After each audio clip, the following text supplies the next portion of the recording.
Fire and Rescue is the second largest section at Intersec, taking place next year, of course, 20th to the 22nd of January at the Dubai International Convention and Exhibition Centre. UAE company Bristol is one of the headline exhibitors in this dedicated section at the show next year. And I have with me Mohanned, Awad, the Regional Director of Business Development at Bristol. Thank you very much for joining me, Mohanned. First of all, we'll start off at Bristol Concorde-Corodex Group, and Bristol, of course, has been in the market for many, many years. First of all, you can give us a bit of an overview of the company and its history. So the company was started in 1974. The founder of the company was my father, Mr. Mahmoud Awad. He is the founder. He operates out of our main office in Khaldiya, where our corporate headquarters is. The facility that we're currently sitting in right now is our vehicle manufacturing division, which is where our emergency mobile solutions are manufactured, such as fire trucks, ambulances, special vehicles, hydraulic platforms. And we also have another facility in Dubai that is also approximately 30,000 square meters, where our static equipment is manufactured, such as our pumps, our cabinets, extinguishers, and fixed suppression systems are manufactured there. Company started off with 2 people, a bit of an idea, and a lot of hard work. And now, approximately in 2018, we're 1,500 people as a group completely. Bristol itself, which is our private entity that is our own brand of products that we manufactured, was established in 1981. So that was approximately 14 years after the group company, Concorde-Corodex Group, was founded. So obviously Middle East region is your core, but you also export into Europe, Africa, yes. Asia, is that right? Our reach is pretty much Asia all the way to Africa. We have a lot of product that's going out into Middle East, North Africa. We just closed a couple of big deals in Bangladesh for emergency solutions. We're going to be exhibiting in Thailand next week. We're having a lot of demand coming out of the Asian markets, specifically for the type of emergency solutions that we are able to provide for them. 1981 is, more than 3 decades in the market. Just tell us, how has the fire and rescue and life protection, life safety service industries changed in the region in the space of time, since you've been with Corodex and Concorde-Corodex and Bristol? I've been with the company 15 years, and within that lifespan, I've seen so many changes. I've just seen changes in the last 4 or 5 years since the address fire happened. I've seen changes before that in the big peak of construction in 2008, 2009. There's been so many changes both on the fixed system side and also on the mobile solution side. It's really hard to pinpoint all the changes in one sit down. Really, somebody needs to write it, because Dubai in particular, it's gone through such a fast construction boom. I mean, the urbanization level that happened in Dubai was unbelievable. The vision of His Excellency, Sheikh Mohammed, to push the boundaries of creating a homogeneous urban society. And I mean, the way it was planned, I mean, everything, you'd finish one project today, already it was over capacity, and you have to start thinking about phase 2, phase 3, or by the time, you finish your first project. I mean, the airport is a perfect example. The airport the construction never seems to stop there, but, the capacity is constantly increasing. And with that, fast urbanization, you're going to have the emergency or fire solutions market is going to keep on track. One of the things that we've seen, let's say in the mobile market, is the evolution of the type of equipment that firefighters are using in Dubai. Concorde-Corodex Group and Bristol as a whole, we're very lucky to be premier providers or partners of civil defense in the UAE. We've supplied them with a lot of vehicles for both their water supply vehicles. We've supplied them with a lot of bunker gear. We've supplied them with a lot of the equipment. So we were fully aware of their requirements, especially in the type of conditions that we have in the Middle East. And one of the things that we've learned very quickly, something that works, say, in Europe or in the United States will not necessarily work in this part of the world. It's obviously very important to understand what technology is available, but it's always been our role, working obviously with our customers, to be able to customize these products to the local conditions, in specific the humidity, the temperatures, the type of maintenance levels that you find in the market. And that's something that we always take into consideration when we're designing our products, or when we're listening to what our customer needs and requirements are. And another facet of it, not just only the urbanization, was the petroleum, oil and gas industry and the power sector. We're very lucky also to be premier providers of that type of technology, especially in the POG market, the petroleum, oil and gas market. And we've done a lot of work both on the mobile and fixed solutions, working with the likes of ADNOC, ADCO, and now the whole ADNOC group after the amalgamation of the group. And we've seen a massive shift of the type of technologies they're using, where they started off with 2.5-inch hydrants, and now you have 12-inch hydrants with flow rates of up to 30, 40,000 liters per minute to be able to cover huge, large surface fires. And that's something that was unheard of in the 80s, you know. But now you've got bunker facilities or tank farm facilities with 1 million barrel tanks. So that's in its own right is a huge fire hazard. And in 1981, probably the biggest tank that you would have in the UAE wouldn't be more than 200,000 barrels. So that's where that paradigm shift, you know, the hazards have gotten larger, the risk has gotten larger. So the UAE had to evolve also their requirements to be able to deal with those type of risks. And of course, you mentioned, I mean, obviously with you, Dubai being a prime example of Emirates, a city that has just grown so rapidly in the space of 30 years, even last 10 years. Last 5 years. Last 5 years. Yeah, I mean, how are you, there must be quite a challenge from your point of view, keeping up with the market, and I guess they want the latest technologies as well. They want to see the latest advancements in fire protection and life safety. The UAE, really, the attitude of customers or the attitude of our partners, their natural state is to be early adopters. You know, if you define your customer subset by people that take a wait and see approach, I want to wait and see how this person tries it first or how this company tries it first. That we've never seen that in the UAE. Our customers or our partners here, no, Mohanned, we need to think ahead of the curve. I don't want to think of just solving the problem. I want to think of being able to prevent the problem, or I want to think 2 steps, 3 steps ahead of the problem. And we're very, very lucky, because when you have such a demanding requirement locally, it pushes you and it kind of reverberates through your business, because we take that know-how and we start now expanding it through the rest of the markets that we serve in, you know, Middle East, North Africa, CIS, all these areas. And look, guys, we've had this cladding issue in UAE. We've had these mobile solutions that we've come with the UAE. Yeah, we've seen that problem. It's going to come now, you know. We've seen where we had to do the transition from these type of hydrants to these type of hydrants. It's forced you to kind of think out of the box, and it's forced us as well to put a significant investment in both our research and development capability and bring on board a lot of key people that have experience. We're very lucky that we have on our board a lot of people that we brought across from several industries, and they provide input of, you know, these are guys that were involved in Buncefield in the UK, people that were involved in large fire truck operations such as Salisbury in United States, you know, people who used to work in Sasol in South Africa. And that was key to kind of bring it all together, that know-how and R&D, and then say, okay, we've seen this type of solution being done, you know, let's try this, or let's assume this. And then when you have a partner that's willing to try that with you, it's a bonus. It's unbelievable, you know. And how does this market compare? I mean, you mentioned before early innovators, early adopters rather, of new technologies, as opposed or compared to, say, more developed markets in Europe, for example. How do the two compare?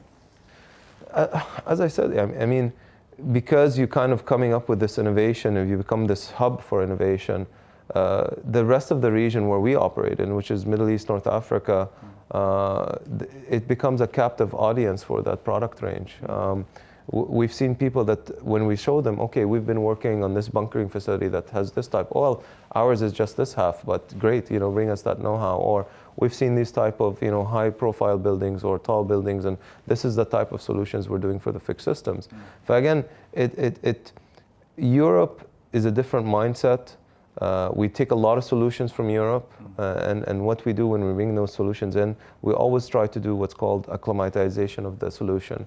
It's a term, I call it technical arbitrage, you know. Something that works in Europe or works in the United States doesn't necessarily work in our part of the world. You have to change it around.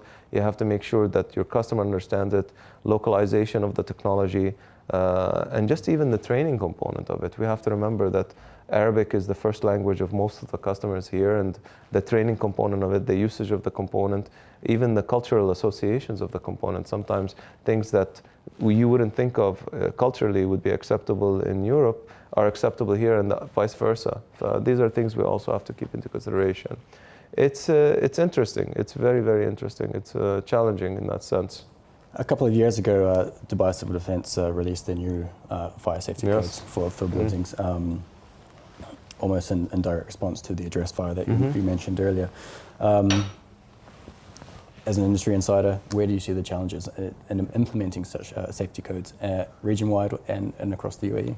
A lot of people ask me this question, and I think it's amazing, Yani, with the Grenfell fire and the address fire, just to monitor the response of both incidents by their local communities.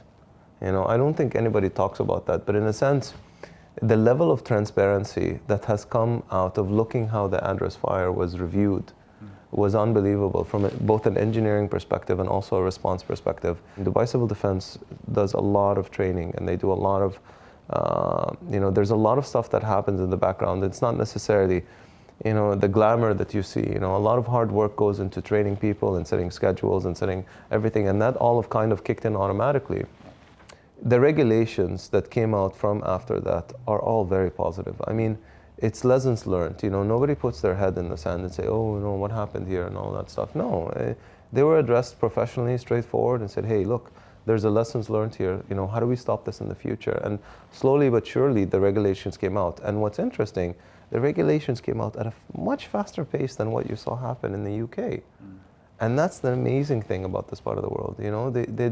The red tape doesn't necessarily exist that you would see somewhere else. And immediately, yes, we saw 1, 2, 3. We need to change this ASAP. And this was the lessons learned. And I think what's going to end up happening with all these new regulations here is you're going to see lives that are going to be saved. And in the end, we're in the life safety business. Talk about your relationship with the UAE Civil Defence. Must have quite a strong relationship. Alhamdulillah, I'm honored to have them think of us as their partners. Really, they're our partners, they're our friends. It's an honor really to serve with them, to serve them, and to be part of this mission that they've had. To innovate and to be able to serve the country. Dubai, UAE. Abu Dhabi Civil Defense, Dubai Civil Defense, the Federal Ittihadi Civil Defense, these guys have a hard job, and really the responsibilities are incredible, and they're silent soldiers. They're not. It's really good what they've done in the last 4 years in social media, that they've actually started showing what these guys do. But if you know them for a while, they've been. They do this with passion. They're one of the most professional organizations I've ever seen, honestly. And I've worked with a lot of we've worked with civil defense from all the way from Ghana to Vietnam, and UAE Civil Defense, really, they set such high standards for themselves, their KPIs, their metrics, and to be involved in that is an honor, honestly. We learn from them more than they'll ever suspect, really. And they help us become, the company we are. And we have a saying, we don't want to be the biggest company in the firefighting business, but we do want to be the best. And when you have such demanding customers, like the UAE Civil Defense, you become one of the best companies, really. Where do you see the growth opportunities for Bristol in the next 5 to 10 years, regionally and internationally and within the Middle East and Africa? Regionally, I think the growth will be booming in the next 2 years, and then it'll probably flatten out a little bit. I think obviously the big, let's say, top of the delivery will be Expo 2020. Saudi is going to be a huge market in the next 2 years. I think Kuwait also is going to be a very big market because it's going through a lot of investment right now. I think also geopolitically, when the situation calms down a little bit, you're going to see markets like Iraq and all these other areas open up, and it'll be easier to do business there. And of course, us being based in this part of the world with the language advantage, we will immediately have access to that market. And that's obviously one of the big advantages being at Intersec, because regionally you're one of the largest emerging markets, or you're based out of one of the largest emerging markets for firefighting and life safety. And we feel very lucky to be positioned in this part of the world, because we think we'll be at the forefront to capture that market share when it does open up. Africa, is huge. There's a lot of regulations now up and coming in Africa, becoming extremely stringent. They're jumping bounds and leaps, with regards to regulations, and that's causing a lot of infrastructure reinvestment in both their fixed systems and mobile solutions. Yeah, it looks bright, and I think the next 2 years you'll find solid growth in both the local markets, regional and export markets for us. Let's talk about Intersec quickly. What have you got plans for the show next year? Oh man, this is we've got a couple of new things. I'm not at liberty to talk about them yet because we like to keep a couple of surprises every year in the show, but definitely we're going to have something that has never been in the UAE before. Let me put it this way, we'll be here. Yes, something, a type of technology that has been seen elsewhere, but it's never been seen. It's going to have a big footprint outside, and that's all I'm going to say. It's going to be outside. And it's definitely going to be, let's say, an eye raiser. Let's say eyebrow raiser. That's it. That's the pun. Well, pardon the pun. Okay. We certainly look forward to that for sure. And definitely also in the fixed systems, we've got a new couple of product launches. Usually, again, we use Intersec as a focal point for all our product launches every year. And every year we're usually introducing 1 or 2 new products, either on the fixed system sides or the portable launch. And it's perfect because it plays into our 1-year life cycle for our product development. And Intersec kind of becomes our focal point. Okay, we've got to have the product launch by this, testing, market sampling, and then Intersec official launch, And either it's a 2-year or 3-year life cycle, but usually Intersec becomes kind of the pivot point. I consider it the start of the fiscal year, believe it or not. Yeah, sure. For me, it's Intersec's here, okay, here we go. Come on guys, let's go, let's get started. It's time to get to work, Does the show have a role to play for you in terms of business development, reaching out to new markets? Oh, wow. Oh, 400%. Oh my God, yes. Intersec from the early days, but now more than anything, in my opinion, it is the preeminent trade show for the emerging markets. Intersec, in my opinion, I think without a doubt is in the top 3 in terms of both preeminence, in terms of both brand allocation, and I know I've seen the show get larger every year. I've seen more people come, I've seen more technology partners attend the show, and it's interesting for me because we work under Concorde-Corodex group. We have a lot of partners that work with us regionally, and they used to exhibit with us, and then over time they're like, Mohanned, you know what, we're going to get our own stand, and I'm like, that's fine, there's no issues there. But it's happened over time that the show itself has become one of the preeminent shows, and I think it comes back to you guys. You guys did a really good job in the organization, the professionalism that was set up. I know it's chaos the day before the show. Nobody knows, okay, but it's absolute chaos. But it kind of, come 8 o'clock in the morning, it's like magic. Everybody's ready to go. Yeah. Some coffee, double espresso, you're ready to go. Well, Mohanned, thank you very much for your time. Very welcome. We certainly look forward to seeing you next year at Intersec 2019. And yes, really, I look forward to be there.